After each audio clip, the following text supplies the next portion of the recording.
আসসালামু আলাইকুম। আমার পঞ্চম শ্রেণীর বাংলা এবং ইংরেজি ভার্সনের বাচ্চারা, আজকে আমরা তোমাদের আমার বাংলা বই থেকে পাঠ 15 নিয়ে পড়ালেখা করব। তো পাঠ 15তে কি আছে? একটা কবিতা আছে, খুবই বিখ্যাত একটা কবিতা। আমাদের ছোটবেলায়ও কিন্তু আমরা এগুলো পড়েছি। যখন আমরা তোমাদের মতো ছোট ছোট ছিলাম, তখন আমরা এই কবিতাটা পড়েছিলাম। মাঝে হয়তো কিছু বছর এটা পাঠ্যপুস্তকের অন্তর্ভুক্ত ছিল না। আচ্ছা, তো কি আছে কবিতাটা? সংকল্প কে লিখেছেন? কবি কাজী নজরুল ইসলাম। আচ্ছা, তো দেখছি কি তোমাদের বয়সী দুটো ছোট বাচ্চা আকাশ পানে চেয়ে আছে। তারা উড়োজাহাজ উড়ে যেতে দেখছে এবং তারা খুবই উৎফুল্ল, তাই না? তো চলো কবিতাটা পড়ি। থাকবো নাকো বদ্ধ ঘরে, দেখবো এবার জগৎটাকে, কেমন করে ঘুরছে মানুষ যুগান্তরের ঘূর্ণিপাকে।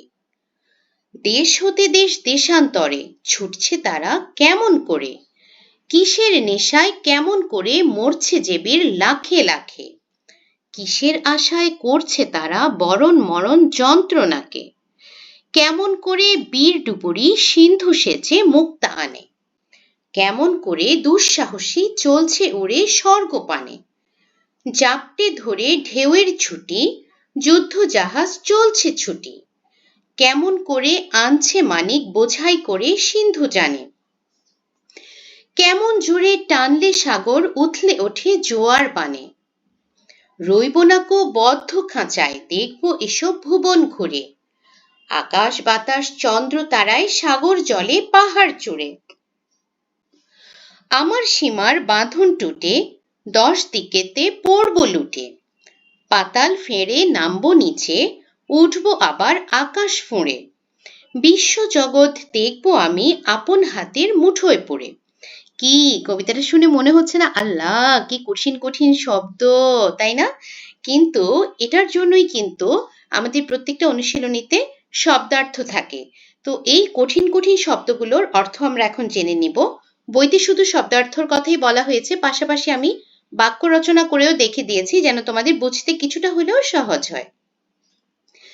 আকাশ ফুঁড়ে, আকাশ ভেদ করে, সূর্য আকাশ ফুঁড়ে উদিত হলো। ঘূর্ণিপাক, পানি বা বাতাসের প্রচণ্ড ঘূর্ণন, ঝড়ের ঘূর্ণিপাকে সব গাছ দুলছে। জগৎ পৃথিবী, জগৎ সুন্দর ও বৈচিত্র্যময়, জাপটে দুহাতে জড়িয়ে, মা তার সন্তানকে জাপটে ধরে ভালোবেসে রাখলো। টুটে, ভেঙে অথবা চিড়ে, পাত্রটি পড়ে টুটে গেল। ডুবুরি, ডুব দিয়ে পানির তলদেশে থেকে বিভিন্ন বস্তু তুলে আনা যার পেশা। ডুবুরি সমুদ্রে ডুবে নানা ধরনের মুক্তা তুলল। দুঃসাহসী, নির্ভীক অথবা অত্যধিক সাহসী। দুঃসাহসী খেলোয়াড় পাহাড়ের উপরে চলল। দেশান্তর, অন্য দেশ, তিনি কাজের জন্য দেশ দেশান্তর ঘুরে বেড়ান। পাহাড় চূড়ে, পাহাড়ের চূড়ায়, আমরা পাহাড় চূড়ে উঠে সূর্যোদয় দেখলাম। বন্ধ, আটকা, দরজাটি সঠিকভাবে বন্ধ করা হয়নি। বরণ, গ্রহণ, প্রধান শিক্ষককে সবাই স্বতঃস্ফূর্তভাবে বরণ করে নিল। মরণ যন্ত্রণা, মৃত্যুর কষ্ট, প্রাচীন যুগে যোদ্ধারা সাহসের সাথে মরণ যন্ত্রণা সহ্য করত। যুগান্তর, অন্য যুগ, যুগান্তরের পর প্রযুক্তি অনেক এগিয়েছে। যুগান্তরের ঘূর্ণিপাকে, সময়ের আবর্তে, যুগান্তরের ঘূর্ণিপাকে মানুষ নতুন নতুন কর্মকাণ্ডে যুক্ত হচ্ছে। আচ্ছা, তো এখন দেখবা কবিতাটা এগুলো মুখস্থ করার পরে যদি কবিতাটা আবার পড়ো তখন কিন্তু কবিতাটা সহজ হয়ে যাবে। আচ্ছা, আমরা অনুশীলনীতে কি কি পড়বো? আমরা অনুশীলনীতে পড়বো যে দেখো পাঠ থেকে এমন শব্দ খুঁজে বের করি যেখানে দুটি শব্দ মিলে একটি হয়েছে। তো চলো এটা আমরা পড়ে নেই। প্রথমে একটা দিয়েছে ঘূর্ণি যোগ পাক, ঘূর্ণিপাক। আচ্ছা, তাহলে আমরা কি বানাতে পারি চলো সেটা দেখি। আচ্ছা, এখানে কিছু শব্দার্থ আরো রয়ে গেছিল, সরি। লুটে, ছড়িয়ে, শিশুরা মাঠে খেলনা লুটে খেলছে। সংকল্প, মনের ইচ্ছা অথবা মনোবাসনা, আমি নতুন শিক্ষাবর্ষে কঠোর পরিশ্রমের সংকল্প নিয়েছি। সিন্ধু সাগর, সিন্ধু পাড়ি দেওয়া একসময় অনেক কঠিন ছিল, এটা অন্তস্থ হবে। আচ্ছা, তারপরে কি সিন্ধুযান জাহাজ, সিন্ধুযানটি মালবাহী পণ্য বহন করছে। আচ্ছা, এরপরে যে যে শব্দের কথা বললাম, তো এখানে কিন্তু শব্দ গঠন করতে বলেছে, আমি পাশাপাশি একটু অর্থটাও লিখে দিয়েছি বোঝার জন্য। ঘূর্ণি যোগ পাক, এটা দিয়ে কি হয়? ঘূর্ণিপাক, পানি বা বাতাসের প্রচন্ড ঘূর্ণন। দেশ যোগ অন্তর, দেশান্তর, অন্য দেশ বা দেশের বাহিরে যাওয়া বা অন্য দেশে যাওয়া। সিন্ধু যোগ যান, সিন্ধুযান, সাগরের জাহাজ। সিন্ধু মানে হলো সাগর, যান মানে হলো যানবাহন অথবা এখানে জাহাজ হিসেবে ব্যবহার করা হয়েছে। পাহাড় যোগ চূড়া, পাহাড় চূড়া, পাহাড়ের চূড়ায়। আকাশ যোগ ফুঁড়ে, আকাশ ফুঁড়ে, আকাশ ভেদ করে। মরণ যোগ যন্ত্রণা, মরণ যন্ত্রণা মানে কি? মৃত্যুর কষ্ট। বিশ্ব যোগ জগৎ, বিশ্ব জগৎ অর্থাৎ মহাবিশ্ব। আচ্ছা, এরপরে কি দিয়েছে চলো একটু দেখি। এরপরে বইতে বলেছে যুক্তবর্ণ ভেঙে শব্দ তৈরি করি এবং বাক্য তৈরি করি। আচ্ছা, তো দয় থ, দ যোগ ধ কি শব্দ হতে পারে? যুদ্ধ, শুদ্ধ, বুদ্ধি। 1971 সালের মুক্তিযুদ্ধ আমাদের গর্ব ও অহংকার। নয়তো, ন যোগ ত, শান্ত, ক্লান্ত, বাচ্চাটি খুব শান্ত। মূর্ধন্য রেফ, মূর্ধন্য যোগ র রেফ, বর্ণ, পূর্ণ, বিবর্ণ। এখানে তোমরা এইভাবে লিখে দিবে র, রয়কার রে, ফ। আচ্ছা, একটু লিখে দেখাই দিই। র একার, আমার হাতের লেখা কিন্তু এত পচা না, কিন্তু এখানে এইভাবে কার্সর দিয়ে লেখাটা একটু কঠিন হয়ে যায়। আচ্ছা, বর্ণ, পূর্ণ, বিবর্ণ। বাংলা বর্ণমালায় স্বরবর্ণ 11টি। নয় তয় রফালা, তাহলে এটি কি হবে? এখানে ন হবে। ন যোগ ত যোগ রফালা। যন্ত্র, মন্ত্র, গণতন্ত্র। আধুনিক যুগে সবাই যন্ত্রের উপর নির্ভরশীল। নয় ধ, ন যোগ ধ, বন্ধু, অন্ধ, বন্ধ, বিপদে বন্ধুর পরিচয়। দন্তস্বয় ব, দন্তস্ব যোগ ব, স্বাধীন, স্বদেশ, স্বল্প। বাংলাদেশ একটি স্বাধীন দেশ। তালিবাস্যয় ব, তালিবাস্য যোগ ব। বিশ্বাস, ঈশ্বর, নিঃশ্বাস। আমি তোমাকে বিশ্বাস করি। নয় দ রফলা, ন যোগ দ যোগ রফলা। কেন্দ্র, চন্দ্র, রবীন্দ্র।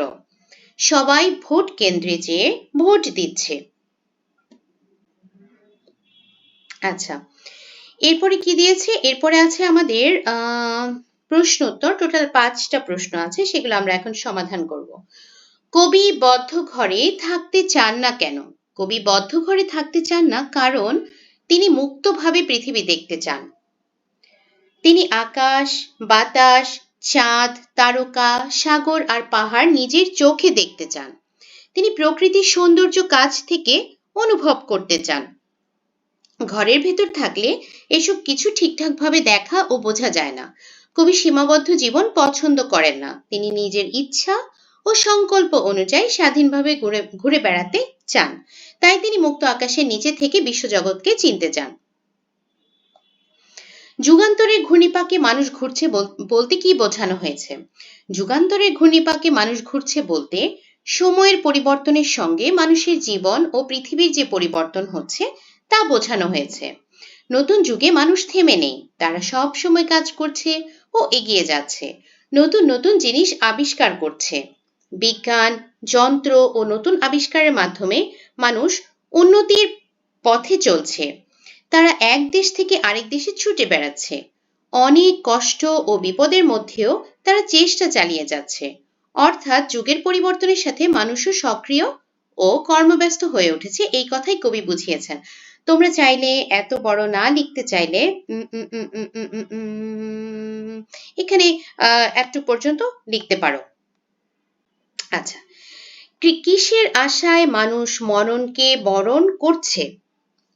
মানুষের মনে অজানা জিনিসকে জানার প্রবল ইচ্ছা থাকে। মানুষ বড় আশা ও স্বপ্ন পূরণের জন্য মরণকে বরণ করছে। তারা উন্নতি করতে এবং নতুন কিছু আবিষ্কার করতে চায়। কেউ দেশের জন্য, কেউ মানুষের কল্যাণের জন্য নিজের জীবন ঝুঁকিতে ফেলে। অনেক সময় বড় সাফল্য পাওয়ার জন্য বিপদের মুখেও এগিয়ে যায়। তারা ভয় পেয়ে পিছিয়ে থাকে না।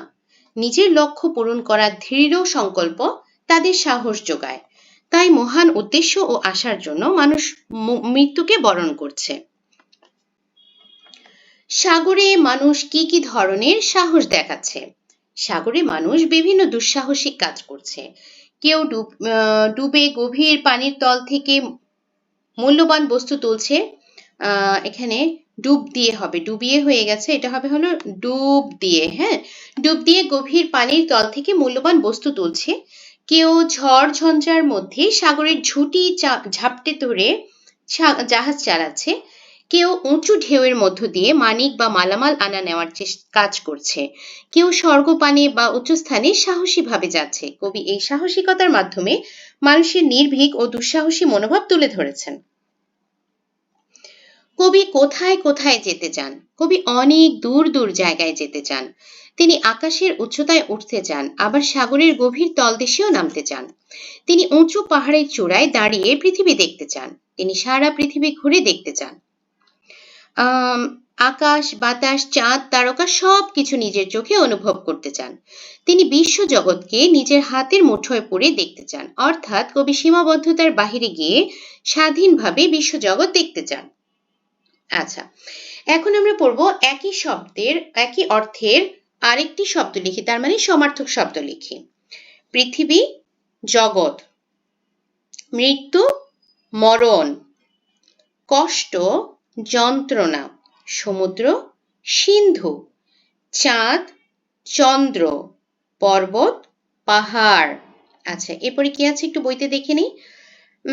সংকল্প কবিতাটি আবৃত্তি করি, এটা তোমরা করে নিবে। এরপরে আছে আমাদেরকে এলোমেলো শব্দ সাজিয়ে দিয়েছে, এলোমেলো শব্দ দিয়ে দিয়েছে, সেটাকে সাজিয়ে কবিতার চরণ হিসেবে লিখতে হবে।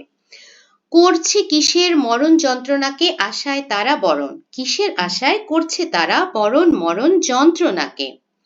বীর মুক্তা আনে কেমন সেঁচে করে সিন্ধু ডুবুরি। কেমন করে বীর ডুবুরি সিন্ধু সেঁচে মুক্তা আনে? উথলে সাগর জোরে ওঠে টানলে জোয়ার বানে কেমন। কেমন জোরে টানলে সাগর উথলে ওঠে জোয়ার বানে?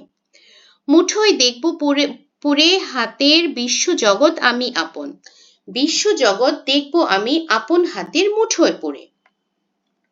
আচ্ছা, এরপরে কি বলেছে এটার পরে আর আচ্ছা আচ্ছা হ্যাঁ, পাঠ থেকে নাম শব্দ ও কাজ শব্দ আলাদা করি। নাম শব্দ কোনটা? নাম শব্দ হলো নাউন। কাজ শব্দ কোনটা? কাজ শব্দ হলো ভার্ব। তাহলে কি কি নাম শব্দ আছে? মানুষ, জগৎ, দেশ, বীর, সিন্ধু, মুক্তা, স্বর্গ, মানিক, সাগর, ভুবন, জাহাজ, পাহাড়, আকাশ, পাতাল, চন্দ্র, তারকা। আর কাজ শব্দ কি কি আছে? থাকে, ঘুরছে, দেখবো, ছুটছে, মরছে, করছে, সেচে, আনে, উড়ে, ধরে, ছুটি, চলছে, লড়বো, নামবো, টানলে, ফুঁড়ে, পড়ে, আনে। মানে মোট কথা যেটা দিয়ে কাজ বোঝাচ্ছে সেটাই হলো কাজ শব্দ, আর যেটা দিয়ে নাম বোঝাচ্ছে সেটা হলো নাম শব্দ। আচ্ছা, এরপরে আমাদেরকে ৮ নম্বরে কি দিয়েছে? নিচের শব্দগুলো কোনটি কোন সময় ঘটেছে তা আলাদা করি। এখন ঘটেছে, আগে ঘটেছিল, পরে ঘটবে। তার মানে past tense, present tense and future tense.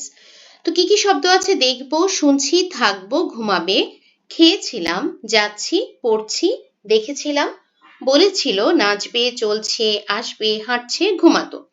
তাহলে এখন এখন ঘটছে কোনটা? শুনছি, যাচ্ছি, পড়ছি, চলছে, হাঁটছে। আগে ঘটেছিল কোনগুলো? খেয়েছিলাম, দেখেছিলাম, বলেছিল, ঘুমাতো। পরে ঘটবে কোনটা? দেখবো, থাকবো, ঘুমাবে, নাচবে, আসবে। আচ্ছা, এরপরে আমরা এই পাঠের সর্বশেষ জিনিসটা পড়বো, সেটা হলো কবিতার মূল ভাব। কবিতায় কবি প্রকাশ করেছেন যে তিনি বদ্ধ ঘরে থাকতে চান না। তিনি চান পৃথিবীকে নিজের চোখে ঘুরে দেখবেন এবং মানুষের কর্ম, সাহস ও নিষ্ঠার সঙ্গে পরিচিত হবেন। কবি লক্ষ্য করেন যে মানুষ যুগান্তরে ঘূর্ণিপাকে ছুটছে। অনেকেই মৃত্যুর কষ্ট বরণ করছে, আবার কেউ সাগরে ডুব দিয়ে মুক্তা তুলে আনছে। তিনি দেখেন মানুষ কত সাহসিকতার নিদর্শন দেখাচ্ছে এবং সময়ের আবর্তে নানা নেশা ও আশায় মৃত্যুর মুখোমুখি হচ্ছে। কবি এইসব দৃশ্য দেখে মুগ্ধ হন এবং নিজের সীমার বাঁধন ভেঙে আকাশ, পাতাল, পাহাড় চূড়া ও সাগর জলে ঘুরে পৃথিবীকে নিজের মুঠোয় ধরে দেখতে চান। তিনি চান জগৎকে জানতে, বুঝতে এবং উপলব্ধি করতে। কবিতার মূল ভাব হলো স্বাধীনতা, সাহসিকতা, জ্ঞান অর্জন এবং পৃথিবীকে প্রাণবন্তভাবে দেখার আকাঙ্ক্ষা। আচ্ছা, তো ছোট্ট বন্ধুরা, হয়ে গেছে আমাদের এই অধ্যায়টা। আশা করি সবাই খুব সুন্দর করে বুঝতে পেরেছো এবং পুরোটা ভিডিও তোমরা একদম মন দিয়ে দেখেছো। তো আজকের মতো এখানে শেষ করি। যারা যারা এখন পর্যন্ত সাবস্ক্রাইব করনি, অনুগ্রহ করে সাবস্ক্রাইব করে আমার পাশে থাকবে এবং যারা যারা ভিডিও দেখেছো কমেন্ট বক্সে জানাবে এই ভিডিও তোমাদের কেমন লেগেছে। তো শেষ করছি, আল্লাহ হাফেজ।